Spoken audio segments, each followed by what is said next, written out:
chats and blogs, keeping it so real, giving you the language for the things you feel. It's therapy in motion, life tools in your hand, led by therapists, be helping you to stand. For every woman searching for a hidden voice, finding out that happiness is actually a choice. No more whispers, no more hiding in the shade. Watch the masterpiece that you have slowly made unfold with me. Hello everyone, welcome to Be Mindful Studios TV.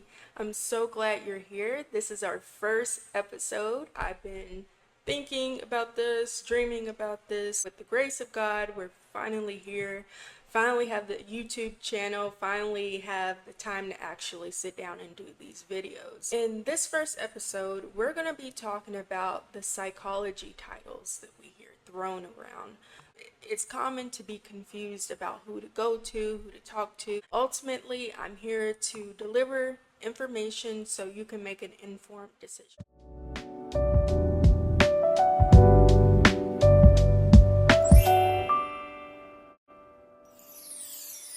The coaching industry is currently unregulated, meaning there are no specific state laws or federal laws that govern this industry.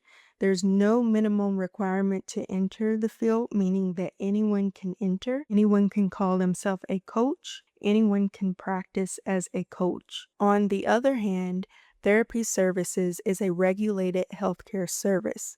So practitioners in the field must meet very strict state-mandated education, training, and testing standards before they can even get their license. This guy says that he trained as a therapist in the 80s, but he's a coach now. Is this the same thing as therapy?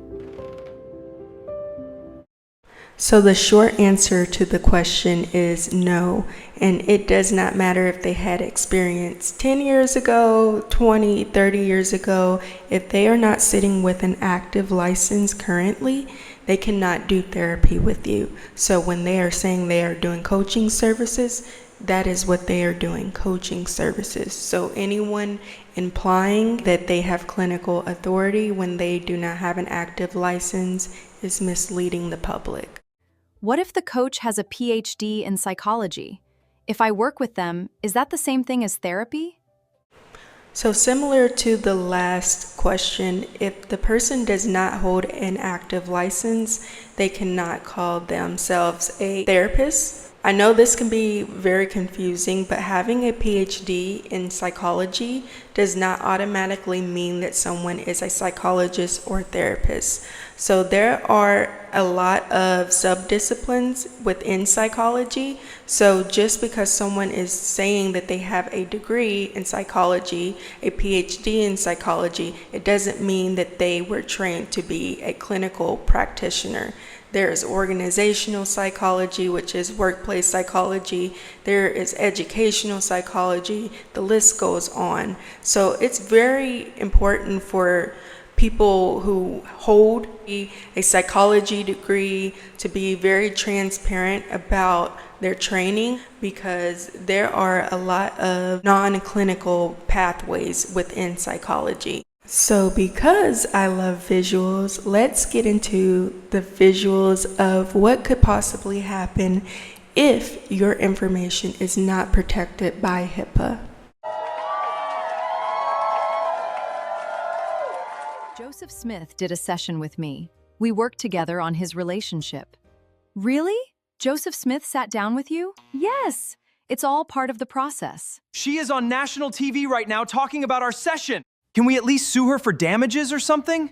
This is an absolute nightmare. Max, the judge is moving to subpoena your mental health coach. Can they do that? That's protected health information, right?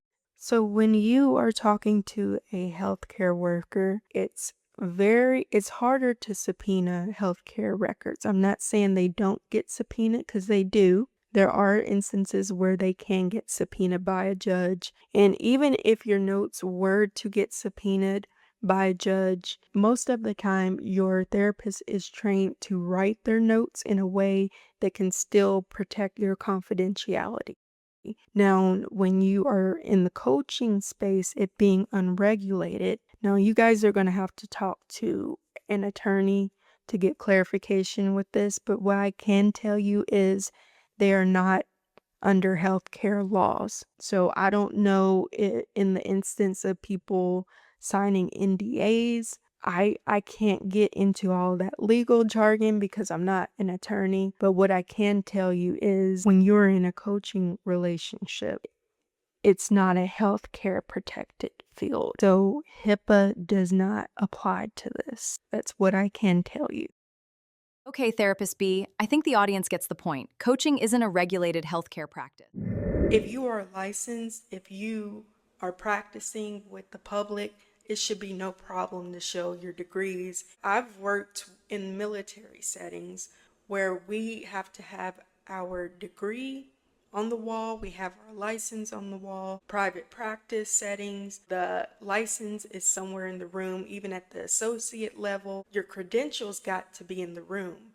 And that's with most states. Someone who is saying that they can't show you that and they're kind of deflecting, you got to really use your discretion, guys, because that should be a red flag. If they are saying that they are licensed, you should be able to verify that. I know a lot of states have a database. It's like some consumer affairs website. You have to check individually in your states, guys. As long as you know the practitioner's first and last name, you should be able to type it in and see if they have an active license. I know in some states, at least like in Indiana, they can tell you if the person has an active license, have they had disciplinary action taken against their license, like people who have filed some malpractice complaint, their license is suspended. You should be able to check all of that, even with nurses. There are going to be some instances where you will look up a practitioner in a state and nothing comes up. If someone is only licensed in Florida, if you are going in the Arkansas database and looking for that person's name and nothing is popping up on the license, that's because they are not licensed in that state. They don't have permission to work in that state. I'm not bashing the coaching industry. I want to make that clear. I'm just really passionate about the community knowing their rights and knowing who they are talking to and building back that trust in the mental health care system. The people who are in the coaching industry, they may very well be able to give you some tools and give you some understanding, but ultimately you are not getting therapy, legal therapy services, and you're not getting healthcare protections. So hopefully this helps at least one person with your decision making. I will be making additional videos coming forward, just talking about the different credentials. There's a lot of letters behind people's names, and I know that can be confusing for a lot of people, and some people don't know when to go to a psychiatrist, when to talk to a master level therapist,